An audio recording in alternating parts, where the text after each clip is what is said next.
오늘 보실 말씀 구약성경 이사야서 40장 1절부터 8절까지 말씀, 구약성경 1014쪽입니다. 제가 읽겠습니다. 너희 하나님이 이르시되 너희는 위로하라, 내 백성을 위로하라. 너희는 예루살렘의 마음에 닿도록 말하며 그것에게 외치라. 그 노역의 때가 끝났고 그 죄악이 사함을 받았느니라. 그의 모든 죄로 말미암아 여호와의 손에서 벌을 배나 받았느니라 할지니라 하시니라. 외치는 자의 소리가 이르되 너희는 광야에서 여호와의 길을 예비하라. 사막에서 우리 하나님의 대로를 평탄하게 하라. 골짜기마다 도두어지며 산마다 언덕마다 낮아지며 고르지 아니한 곳이 평탄하게 되며 험한 곳이 평지가 될 것이요 여호와의 영광이 나타나고 모든 육체가 그것을 함께 보리라. 이는 여호와의 입이 말씀하셨느니라. 말하는 자의 소리여 이르되 외치라. 대답하되 내가 무엇이라 외치리까 하니 이르되 모든 육체는 풀이요 그의 모든 아름다움은 들의 꽃과 같으니 풀은 마르고 꽃은 시들면 여호와의 기운이 그 위에 불미라. 이 백성은 실로 풀이로다. 풀은 마르고 꽃은 시드나 우리 하나님의 말씀은 영원히 서리라 하라. 아멘. 기도하고 말씀 나누겠습니다. 하나님 감사합니다. 우리가 오늘도 하나님 앞에 예배드리오니 성령님 우리의 심령 가운데 오셔서 우리에게 진리의 빛을 비춰주심으로 하나님의 살아계신 말씀이 오늘 나를 향한 말씀이 되게 하여 주시옵시고 이 진리의 말씀이 내 신앙과 믿음의 여정에 적용이 되며 나를 살려내는 생명의 말씀 되게 하여 주시옵소서. 예수님의 이름으로 간절히 축복하며 기도하옵나이다. 아멘. 오늘 이곳에서 모여서 또한 온라인으로 예배하시는 모든 분들 주님의 이름으로 축복합니다. 오늘 이 시간에도 성경의 땅을 둘러보면서 발견하고 또 느낀 것들을 함께 말씀으로 나누려고 합니다. 이제 한 주간 더 지나니까 제가 이제 시차 적응이 완전히 끝났습니다. 이제는 새벽에도 잘 일어나고 이제 좀 피곤하지가 않은데 이게 시간이 한 7시간 차이가 나요. 해서 이게 시간이 바뀌었다가 또 다시 바뀌는 대로 오는 게 사람의 몸이 적응하는데 시간이 좀 걸리는 것 같습니다. 이게 성지순례를 쭉 준비를 하고 또 이 성경의 땅을 둘러보게 되면 이제 그 방문하는 계획을 세울 때부터 많은 분들이 마음에 이제 기대를 가지게 돼요. 가면은 뭔가를 보게 될까? 또 그걸 보게 될 때 또 어떤 감동을 받을까? 뭐 이런 여러 가지 기대를 가지고 이제 성경의 땅을 둘러보려고 이제 가게 됩니다. 그런데 막상 가보면 이 성경의 땅 이스라엘 이제 그 지역을 쭉 돌아보면서 근래에 지어진 기념교회들이 있어요. 뭐 발복교회, 뭐 예수 승천교회, 뭐 이런 근래에 지어진 교회들은 건물이 아름답고 좋습니다. 근래에 100년 아래쪽으로 지어진 교회들도 많이 있는데 이런 근래에 지어진 기념교회들을 제외하고는 대부분 방문하는 곳들은 허물어지거나 흔적만 남은 오래된 역사 유적들을 돌아볼 때가 꽤 많이 있어요. 예수님 시대의 교회가 세워진 어떤 그런 교회나 초대교회가 지금까지 남아있으면 얼마나 좋겠습니까? 남아있는 거는 흔적밖에 없어요. 그때 지었던 건물의 기둥 넘어진 거 뭐 이런 거 쭉 있는데 그런 걸 많이 가서 보게 돼요. 그러다 보니까 어떤 분들은 이제 성지순례 할 때 뭐 이스라엘이나 터키도 마찬가지고 쭉 돌면 우리가 이 비싼 돈을 내고 여기까지 그 먼 시간을 여행을 와가지고 보게 되는 게 아니 이런 뭐 허물어진 것만 보냐 뭐 이런 얘기를 하시는 분들이 계세요. 왜냐하면 역사가 워낙 오래된 것들을 보기 때문에 제대로 남아있는 건 사실 없고 아시다시피 터키, 이스라엘 이쪽은 지진이 많이 납니다. 그래가지고 초대교회도 다 허물어졌고 뭐 초대교회뿐만 아니라 로마의 유적 모든 게 제자리에 성한 게 거의 없어요. 역사 유적을 주로 많이 봅니다. 그러면서 어떤 분들은 마음으로 뭐 좀 대단한 걸 볼 줄 알았더니만 와서 보니까 그냥 넘어져 있는 돌만 보다 간다. 이래가지고 마음에 실망한다라고 생각하시는 분들도 제가 만나본 적이 있습니다.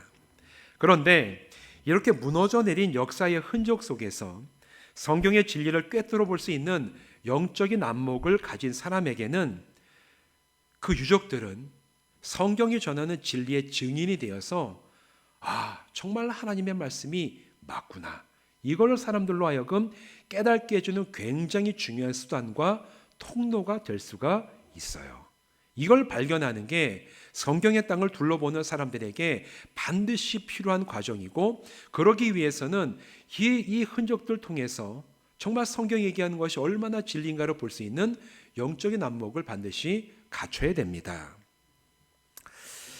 예루살렘에 방문하게 되면 구시가지 성전산이 있습니다. 성전산이라고 해서 거기에 지금은 이스라엘의 모스크가 세워져 있는데, 그 옆에 가면은 그 유명한 통공의 벽이라는 그 벽이 있어요. 이게 이제 사진 제가 가서 찍은 사진이에요. 여러분 한 번쯤은 들어보셨을 겁니다. 통공의 벽 들어보셨죠? 예, 이름만 들어보셨 분도 계시겠지만 여기 사진 보시면 이게 바로 제가 최근에 가서 찍은 통공의 벽 사진이에요. 우리들에게 이 벽은 어떻습니까? 사진으로 볼 때도 벽이고 현장에 가서 봐도 벽이에요. 우리에게 뭐 크게 의미가 와닿지 않아요. 이렇게 큰 돌들이 아주 잘 닦여가지고 높게 쌓여져 있는 벽이구나. 뭐 그 이상도 그 이하도 아니에요. 우리는 그냥 통공의 벽이라는 유명한 이름을 알기 때문에 거기에 가가지고 이게 사진을 찍고 방문을 하는데, 그런데 여기에는 사실 우리는 관광객으로 가지만 많은 유대인들이 여기 와서 벽에 기대어가지고 막 열심히 기도를 합니다. 제가 방문했을 때는 별로 없었을 때, 시간대가 그렇게 사람이 많지 않을 때인데, 여기 지금 사진을 보시면 사람들이 벽에 이렇게 기대 있는 사람들이 뭐 하는 거냐면 기대가지고 기도를 하는 거예요. 자기의 기도문을 써가지고 이 벽을 이루는 큰 돌 틈 사이에 보면 기도문들을 깨알같이 쳐가지고 다 꽂아놓은 게 굉장히 많이 있어요. 종이 접어서 껴놓은 것들. 사람들이 여기에 그냥 머리를 대고 앞에서 열심히 기도를 합니다. 그리고 여기 사진 보시면은 왼쪽에서 두 번째 이제 걸어 나오는 할아버지 사진을 이제 찍혀 있는데, 이분은 통곡의 벽에서 열심히 기도하는데 눈물을 흘리면서 기도하다가 이제 자기의 기도를 마치고 나오면서 눈물을 닦으면서 나오는 이제 그런 장면이 제가 찍은 사진에 찍혔습니다. 우리에게는 그냥 벽에 불과해요. 큰 돌 잘 닦아서 쌓아놓은 돌에 불과한데, 여기 와서 기도하는 이스라엘 유대인들에게는 이 돌이 굉장히 남다른 유적입니다. 왜냐하면 여기 있는 큰 벽, 굉장히 이게 높습니다. 그리고 옆으로 긴 벽인데, 이 벽이 2000년 전에 예루살렘에서 성전이 세워지는데 터가 되었던, 성전산의 큰 터를 닦는 축대의 한쪽 부분이었기 때문에 그래요. 이스라엘 박물관에 가시면 고대 이스라엘, 이제 예수님 시대 이스라엘의 예루살렘의 모형, 그 예루살렘 시가지 모형을 다 연구를 해가지고 복원을 했습니다. 조금 전에 나와 있었던 이 통곡의 벽이라는 것은 옛날에 이스라엘 모습에, 이 예루살렘 모습에 봤을 때 어디냐면 옆에 이 빨간 화살표 있잖아요. 거기에 커다랗게 네모나게 있는 것이 성전산이에요. 그게 성전이 아니라 성전 터고, 그 위에 조그맣게 볼록 튀어나와 있는 네모난 게 있죠. 그게 예수님 시대의 성전이었습니다. 그 성전이 놓여져 있는 성전산을 크게 뺑 눌러가지고 축대를 쌓고 그 위에다가 성전을 다시 증축을 했는데, 그 성전이 세워지게 하는 거대한 터를 닦는 서쪽에 있는 벽의 일부분만 남아있는 것이 좀 전 사진에 보았던 통곡의 벽이에요. 조금 전 이 사진에서 봤을 때 이게 얼마나 높습니까? 옆으로도 굉장히 길어요. 이게 긴 거 중에 부분만 남아있는 건데, 이 규모로 봤을 때 예수님 당시에 성전산에 있었던 그 성전과 성전 축대의 규모가 얼마나 컸을지에 대한 것을 우리가 짐작해 볼 수가 있어요. 그 당시에 이 예루살렘, 나중에는 이게 다 로마에서 완전히 파괴된 다음에 남아있는 게 저 서쪽 벽, 축대 쌓아놓은 서쪽 벽 일부분만 남아있었기 때문에, 지금 남아있기 때문에 유대인들은 저걸 보면서 옛날에 이스라엘 민족이 얼마나 압제를 당하고 얼마나 정말 찬란했던 이 이스라엘의 역사가 망해버렸나, 거기에 대한 역사적인 그 사실을 기억하면서 슬퍼하면서 기도를 그 벽에 와서 하는 거예요. 우리랑은 잘 와닿질 않죠. 우리의 역사가 아니니까. 근데 예수님 당시에 이렇게 거대한 성전이 세워져 있었을 때 과연 예수님 당시 유대인들이 이 성전을 바라보면서 어떤 마음을 품었을까? 성경에 바로 거기에 대한 얘기가 나오는 부분이 있습니다. 마가복음 13장 21절에 보면 1절 2절에 보면 이렇게 거대하고 아름다운 성전에 대해서 예수님과 제자들이 나오는 이야기가 기록이 되어 있어요. 마가복음 14장 1, 2절 말씀입니다. 예수께서 성전에서 나가실 때에 제자 중 하나가 이르되 선생님 보소서 이 돌들이 어떠하며 이 건물들이 어떠하니까. 예수께서 이르시되 내가 이 큰 건물들을 보느냐. 돌 하나도 돌 위에 남지 않고 다 무너뜨려지리라 하니라. 예수님 하신 말씀인데 뭘 보면서 얘기를 했냐면 바로 이때 지어진 이 모습의 성전을 보면서 제자들이 예수님과 나눈 대화의 내용이에요. 여러분 고대 2000년 전에 지어진 거예요. 고대 이 사회에서 2, 3층 건물 짓는 것도 쉽지가 않은 시대였습니다. 그런데 2, 3층 건물 짓는 것도 어려웠던 시대에 36년이 넘는 시간 동안 저 거대한 예루살렘 성전을 헤롯 대왕이 유대인들의 환심을 사기 위해서 건축을 했어요. 36년이 넘는 시간, 40년 가까이 건축을 해서 예수님 당시에는 이 성전이 거의 완성이 되는 거의 이런 모습이 갖춰졌던 때가 예수님의 때였습니다. 1, 2층 건물도 흔하지 않던 시대에 이런 거대한 예루살렘 성전이 세워진 것을 볼 때 그 당시에 유대인들은 얼마나 저 성전을 보면서 자랑스럽고 아름답다고 여러분 생각했겠습니까?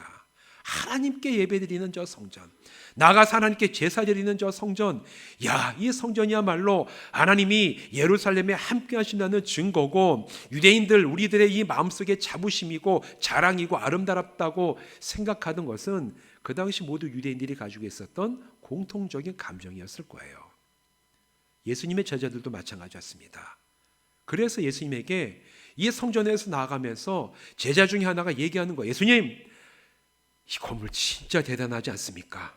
이 건물 한번 보십시오. 이 돌이 얼마나 큽니까? 이 예루살렘에 있는 돌은 다 깎아서 만든 어마어마하게 큰 돌입니다. 이 돌이 얼마나 큽니까? 이 건물이 얼마나 아름답습니까? 예수님 그렇지 않습니까? 예수님에게 동의를 구하면서 예수님에게 물어보고 있는 겁니다. 아마도 제자들은 이 거대한 성전이 오래도록 어쩌면 영원토록 남아있으리라고 생각했을지도 몰라요. 사실 마가복음의 이 제자들처럼 사람은 눈앞에 보이는 거대한 것, 찬란하고 아름다운 것에 본능적으로 마음을 주는 그런 존재입니다. 내 눈에 보이기에 찬란한 것, 내 눈에 보이기에 거대하고 아름다운 것이 있으면 사람의 눈은 돌아갈 수밖에 없어요. 그리고 그 눈을 따라서 사람은 마음을 줄 수밖에 없는 존재가 인간이 가지고 있는 본능 중에 하나입니다. 그런데 예수님은 그런 본능을 따라서 예수님 정말 아름다지 않습니까? 거대하지 않습니까? 정말 크지 않습니까? 이렇게 예수님에게 동의를 구하는 제자들의 이 이야기에 찬물을 끼얹으셨습니다. 성전을 이루는 그 많은 돌들이 돌 위에 돌 하나도 남지 않을 것이라고 제자들에게 갑자기 그렇게 말씀을 해버리신 거예요. 여러분, 예수님의 이런 말씀에 제자들이 어떤 기분이 들었겠습니까? 뭐 지금 무너져 내리는 것도 아니고 이제 완성된 지 얼마 안 돼서 정말 찬란한 이 건물 나가면서 예수님 어떻습니까? 얘기하는데 너희가 지금 이 큰 건물이 대단하다고 생각하냐? 이 건물 돌 위에 돌 하나도 남지 않고 다 파괴될 것이다. 얘기하는 예수님의 그 얘기를 제자들이 듣고 예, 그렇습니다. 다 파괴될 겁니다. 이렇게 생각할 것 같아요? 굉장히 김 빠지고 받아들이기 힘들고 아마 사람들에게는 충격적인 얘기였을 것 같습니다. 그래가지고 다른 바리새인들이 이자가 성전을 열고 3일 만에 다시 세우겠다고 신성모독을 한 거라고 고발하는 그런 계기가 된 게 예수님의 이런 말씀 때문에 그래요. 이렇게 찬란하고 거대한 성전, 하나님의 그 성전을 허물어진다라고 얘기하는 게 사람들에게 얼마나 충격적인 얘기였겠습니까? 아마 그 얘기에 도저히 동의할 수 없었을 것입니다. 왜 그랬냐? 제자들의 시선과 예수님의 시선이 달랐기 때문에 그래요. 제자들의 눈에는 이렇게 대단해 보이는 거대한 성전이 영원할 거라고 뭐 영원하지 않더라도 아주 길게 하나님이 도와주시고 하나님이 함께 하시기 때문에 길게 이 땅 위에 있을 것이라고 그렇게 눈에 보이는 대로 받아들였지만 예수님은 달랐어요. 예수님께는 이 거대하고 아름다운 성전조차도 사람들이 지켜낼 수 없고 영원하지도 않은 마치 마른 풀처럼 잠깐 있다가 사라져버릴 것에 불과했기 때문에 예수님이 성전을 보시면서 너희가 감탄하느냐? 돌 위에 돌 하나도 남지 않을 것이다. 그렇게 예수님이 말씀을 하신 것입니다. 예수님과 제자들의 시선이 완전히 달랐어요. 오늘 본문 말씀, 이사야 선지자가 선포한 이 말씀을 듣고 기억했던 바벨론 제국에 끌려갔던 남유다 왕국의 포로들 유다 백성들에게 필요한 시선과 관점이 바로 예수님께서 말씀하신 그런 시선과 관점이었습니다. 여러분, 남유다 왕국은 이 예루살렘 성전이 지어지기 500년 전에 망했습니다. 망해서 처음에 지었던 솔로몬의 성전이 다 불타 없어지고 예루살렘과 성벽도 다 무너져 버렸어요. 아예 그냥 예루살렘이 초토화가 됐습니다. 그리고 그 남유다 왕국의 귀족과 왕족과 고위 관료들이 포로로 잡혀서 바벨론 땅으로 끌려갔어요. 많은 사람들이 끌려갔습니다. 가고 싶지 않은 그 땅에 끌려가서 강제로 정착해서 70년 가까이 그들이 살아가게 됐습니다. 자기들을 멸망시킨 대제국 바벨론의 땅에 끌려가서 보니 끌려간 유대인들 포로들 그들의 눈에는 이 바벨론 제국의 문화와 군사력과 경제력 등 어느 것 하나 강력하지 않은 게 없었을 것입니다. 그 강대한 바벨론 제국의 땅에 끌려가 보니까 우리 조국 남유다 왕국을 패망시키고 예루살렘을 초토화시켜버린 그 제국의 문화가 얼마나 대단하겠습니까? 그 제국이 가지고 있는 경제력과 군사력은 얼마나 강대했겠습니까? 눈앞에 보이는 것만 가지고 판단하고 생각하는 그 끌려갔던 사람들 눈앞에 보이는 그런 것들로 인해서 아마 포로로 잡혀갔던 사람들의 마음속에는 깊은 절망감이 들었을 겁니다. 과연 우리가 내 조국으로 돌아갈 수 있겠나? 과연 이 바벨론 제국이 이렇게 강대하고 거대한 제국이 망하겠나? 자기의 눈으로 볼 땐 도저히 망할 것 같지 않아 보이는 그런 제국을 보면서 우리는 제대로 우리 조국, 내가 이 땅에 돌아가고 예루살렘으로 내가 돌아갈 수 있을까? 아마 깊은 절망감에 빠졌을 겁니다. 그런데 하나님께서 이런 상황을 먼저 아시고 선지자 이사야를 통해서 오늘 본문과 같은 말씀을 미리 선포하게 하셨던 기록이 오늘 성경의 본문 말씀이에요. 1절과 2절은 이렇게 얘기하고 있죠. 너희는 위로하여라. 내 백성을 위로하라. 너희는 예루살렘의 마음에 닿도록 말하며 그것에게 외치라. 그 노역의 때가 끝났고 그 죄악의 사함을 받았느니라. 그의 모든 죄로 말미암아 여호와의 손에서 벌을 배나 받았느니라 할지니라 하시니라. 이 말씀 무슨 말씀입니까? 너희가 돌아갈 것이다. 너희가 떠나오고 잡혀서 떠나오고 이제는 망해버렸던 예루살렘 그 성으로 너희가 다시 돌아갈 것이다. 하나님께서 이렇게 잡혀갔던 유대 민족에게 위로하면서 회복의 말씀을 선포하라고 진작에 선지자 이사야에게 말씀을 주셨다라고 오늘 성경은 우리에게 증언을 하고 있습니다. 그러면서 선지자 이사야는 3절부터 쭉 이어지는 말씀을 통해서 마치 광야가 평평해지고 높은 산이 낮아지고 골짜기가 메워지며 길이 열리는 것처럼 전능하신 하나님께서 그렇게 너희 이스라엘 백성과 남유다 백성들에게 영광 가운데 오실 것이다. 이렇게 지금 쭉 말씀 가운데 예언으로 이 백성들에게 지금 말씀하고 있는 겁니다. 여러분, 먼 타국에 끌려가 유배 생활을 하던 이 유다 백성들에게 선지자 이사야의 이 말씀이 얼마나 큰 위로와 소망이 되었겠습니까? 내 눈에 보면 도저히 이거는 끝날 것 같지 않은 유배 생활. 그러나 하나님께서 선지자를 통해서 너희가 돌아올 것이다.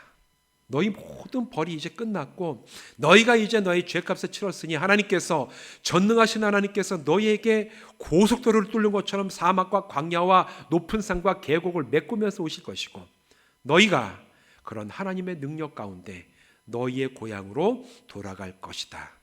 이 말씀이 얼마나 위로와 소망이 되었겠습니까? 우리는 바벨론에 있었던 유대 백성들의 그 마음으로 이 성경을 읽을 필요가 있어요. 그런데 선지자 이사야의 이 선포가 정말 위로와 소망이 되기 위해서는 이 말씀을 듣는 유다 백성의 마음속에 두 가지가 분명하게 있어야지만 진짜 위로와 소망이 될 수가 있었습니다. 첫째는 전능하신 하나님께서 살아계심을 확신하는 마음이 있어야 돼요. 그 믿음이 있어야지만 선지자의 말씀이 진짜 그들에게 소망이 될 수가 있었습니다. 예루살렘이 파괴되고 하나님의 성전이 무너졌습니다. 하나님의 백성이라 불리던 그들이 이방 민족이었던 바벨론에게 철저하게 짓밟혔습니다. 망해버린 조국, 끌려간 자기들의 모습을 보면서 유다 백성들의 입에서 불평이 나왔어요. 하나님 정말 살아계실까? 하나님의 성전이 이렇게 무너지고 하나님의 사랑하시는 예루살렘이 이렇게 초토화되고 하나님의 백성인 우리가 이렇게 정말 짐승처럼 끌려가는 그런 모습, 지금 우리가 겪는 걸 보면 하나님 정말 살아계실까? 그런 회의와 의심이 이스라엘 백성 마음속에 들었다라는 거예요. 당연합니다. 자기들이 믿었다라고 생각하는 게 다 무너질 때 사람은 의심할 수밖에 없어요. 그런 그들 앞에 이사야 선지자의 회복의 말씀이 선포가 된 겁니다. 바로 이게 선택의 때예요. 우리는 어떤 영적인 선택을 내려야 되냐? 바로 이스라엘이 처해 있었던 그런 영적인 선택을 내릴 때가 옵니다. 하나님의 살아계심을 부인하고 눈앞에 강력하게 서 있는 바벨론의 신들과 그들의 문화를 따라갈 것인가? 아니면 하나님 앞에서 나의 죄악을 깨닫고 회개하고 돌이켜서 하나님의 살아계심을 여전히 신뢰하며 하나님 앞에 서 있을 것인가? 이것을 선택해야 되는 선택의 순간이 바벨론으로 끌려갔던 유다 백성들 앞에 놓여졌다라는 거예요. 눈앞의 것을 따라갈 것이냐, 아니면 하나님이 살아계시다는 그 진리를 지금도 내가 이 포로로 잡혀온 바벨론 땅에서 흔들리지 않고 붙잡을 것인가? 너희는 선택하라는 얘기가 사실 이사야 선지자가 오늘 우리들에게도 던지는 똑같은 영적인 메시지인 줄로 믿습니다. 눈에 보이는 것을 따라 세상을 향해서 나간 자들에게 이사야 선지자의 선포는 아무 의미가 없었을 거예요. 하나님의 살아계심을 믿지 못하는 자에게 하나님이 회복하시고 고향으로 돌아가게 하신다는 그런 얘기가 뭔 의미가 있겠습니까? 하나님 살아계신 걸 믿지를 않는데. 그러나 포로로 잡혀간 자리에서도 하나님의 살아계심을 신뢰하는 자에게는 이 선지자의 선포가 위대한 소망과 위로가 되어서 그들의 마음속에 다가가게 될 줄로 믿습니다. 하나님 살아계심을 확신한 사람에게 위로와 소망이 진짜 위로가 되고 진짜 소망이 될 수가 있다는 얘기입니다. 이게 바로 첫 번째였어요. 두 번째, 이것이 진짜 위로와 소망이 되기 위해서는 하나님의 말씀이 반드시 성취되며 영원한 것임을 확신하는 믿음이 유다 백성들 사이에 있었어야 됩니다. 6절과 7절에서 이사야 선지자 이렇게 얘기를 하죠. 모든 육체는 풀이요 그의 아름다움은 들의 꽃과 같으니 풀은 마르고 꽃은 시들면 여호와의 기운이 그 위에 불미라. 이 백성은 실로 풀이로다. 이 백성은 실로 풀이로다. 하나님의 선민이라고 자만했던 이스라엘 백성들은 사실은 풀과 같이 마르고 바람이 불며 시드는 그런 유한한 존재들이었습니다. 그들의 조상 솔로몬이 세웠던 그토록 화려했던 성전 역시 하나님 앞에서 금방 피었다가 시드는 들의 꽃처럼 한순간 있다가 다 사라져버리고 말았습니다. 사람의 노력과 사람의 지혜와 사람의 약속과 사람이 추구하는 권력과 부귀영화는 풀처럼 마르고 꽃처럼 시들어가요. 영원하지 않습니다. 대단한 것 같다가도 얼마 시간이 지나지 않으면 다 지나가고 사라져버리고 맙니다. 우리는 이것을 인정을 하면서 인간이 참으로 유한한 존재임을 고백하고 겸손하게 하나님 앞에 엎드려야만 돼요. 하나님의 말씀이 선포된 그 이야기를 들은 이 유다 백성들도 모든 것은 다 지나가며 풀과 꽃처럼 시들고 말라버립니다. 이것을 고백하며 하나님 앞에 엎드려야만 됐습니다. 그러면서 오늘 읽은 이 8절 말씀이 그들의 마음속에서 고백되고 선포되며 참으로 그 말씀을 붙잡는 자가 될 때 하나님이 주시는 약속이 진짜 소망과 위로가 되었다라는 거예요. 우리 8절 말씀 같이 읽어보실까요? 시작. 푸른 마르고 꽃은 시드나 우리 하나님의 말씀은 영원히 서리라. 아멘. 이 세상의 모든 것, 모든 권세와 부귀영화 찬란함은 다 지나가지만 하나님의 말씀은 영원하시며 결국에는 하나님께서 항신이 하신 말씀을 반드시 성취하시고 이루시리라는 그 믿음이 유다 백성들의 마음속에, 또 오늘 우리들의 마음속에 있을 때 우리는 이 하나님의 말씀이 우리에게 약속이 되고 위로가 되고 소망이 되어 우리를 새롭게 일으켜내는 위대한 능력이 될 줄로 믿습니다. 우리가 추구하는 것, 우리 눈앞에 좋아 보이는 것, 여러분 다 지나가요. 남유다 백성들, 포로로 잡혀갔던 그들을 두렵게 하고 또한 좌절감을 심어주던 이 바벨론 제국의 그 강성함과 큰 신전들과 놀라운 그 군사력들도 사실은 풀과 같이 시들고 꽃처럼 시드는 것이었습니다. 남유다를 멸망시켰던 바벨론 제국은 사라졌어요. 헤롯이 다시 세우고 제자들이 정말 감탄에 마지 않았던 거대하고 아름다운 성전도 사라졌습니다. 예루살렘을 완전히 파괴시켰던 로마 제국도 이 사진에 있는 것처럼 베시안이라는 이스라엘 동네에 남아있는 유적인데 굉장히 큰 화려했던 로마의 도시였어요. 그러나 다 지나가고 무너져 내리고 남아있는 것들이 이런 돌과 기둥들밖에 남아있는 게 없어요. 다만 그때 찬란했던 문화와 번영의 흔적만이 성경의 땅의 유적으로 남았습니다. 그러나 하나님의 말씀은 지금도 살아 있습니다. 모든 게 다 지나갔지만 하나님의 말씀은 지금도 살아 있어요. 그 말씀을 듣고 순종하는 사람, 하나님의 사랑이 드러난 십자가 복음에 믿음으로 반응하는 자를 하나님의 말씀은 지금도 변화시키고 살려내고 계십니다. 영이 죽어있는 자에게 새 생명을 주시고 상처와 고통 속에 있는 자들에게는 하나님의 말씀이 위로와 소망을 주십니다. 왜냐? 하나님의 말씀은 살아있고 영원하기 때문인 줄로 믿습니다. 세상의 그 모든 건 다 지나갔어요. 그 화려했던 제국들, 그 제국이 수를 다하고 그 다른 제국의 뒤를 이어 다 지나갔지만 이제는 오래된 고대 역사 유적으로 남아있지만, 그러나 그 제국 앞에서 나약해 보이던 하나님의 말씀은 지금도 살아서 사람들을 살려내는 생명과 능력의 말씀으로 지금도 역사하고 있습니다. 사랑하는 성도 여러분, 지금 저와 여러분의 눈과 마음과 생각을 사로잡는 것이 무엇입니까? 내 눈앞에 보이기에 대단해 보이는 것, 내가 정말 마음을 다해서 이것만 있으면 정말 나에게 아무 소원도 없어 보이는 것처럼 그렇게 나에게 다가오는 것, 아니면은 정말 이 세상에 가장 강력하고 대단해 보이는 그 어떤 것이 지금 여러분의 눈과 마음과 생각을 사로잡고 있습니까? 여러분 분명히 아십시오. 그건 역시 결국 지나가 버리고 말 것입니다. 풀처럼 마르고 꽃처럼 시들 것입니다. 그러나 영원하신 하나님의 말씀과 약속은 시간이 지나도 찬란하게 빛나며 그 말씀을 의지하는 사람들을 살려내고 주님의 나라로 나가게 하는 위대한 능력이 되어 우리에게 임할 것입니다. 사랑하는 성도 여러분, 이제 영원한 것을 선택하고 그 영원한 말씀을 단단히 붙잡으시기를 바랍니다. 여전히 우리가 살아가는 이 세상은 우리에게 눈에 보이기에 화려하고 영광스럽고 때로는 그 반대로 걱정과 근심을 주므로 우리 성도들의 눈과 마음을 휘어잡으려고 애쓸 겁니다. 흔들고 유혹할 것입니다.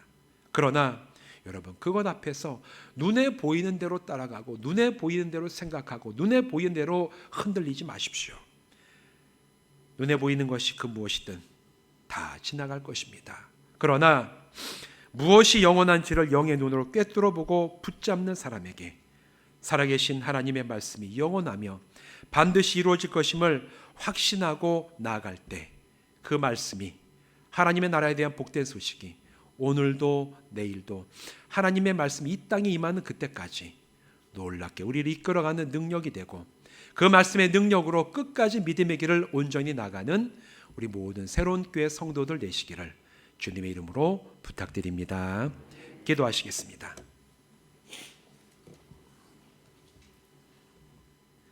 하나님, 오늘 또한 우리가 성경의 말씀과 성경의 땅이 증거하는 여러 유적들을 통해서 무엇이 영원하고 무엇이 유한한지를 분별하는 말씀을 나누게 하심을 감사를 드립니다. 하나님, 우리는 사람이기 때문에 눈앞에 보이는 대단하고 거대하고 찬란하고 때로는 눈앞에 걱정 근심을 따라서 우리의 생각이 좌로나 우로나 치우치고 우리의 마음이 흔들릴 때가 얼마나 많이 있습니까?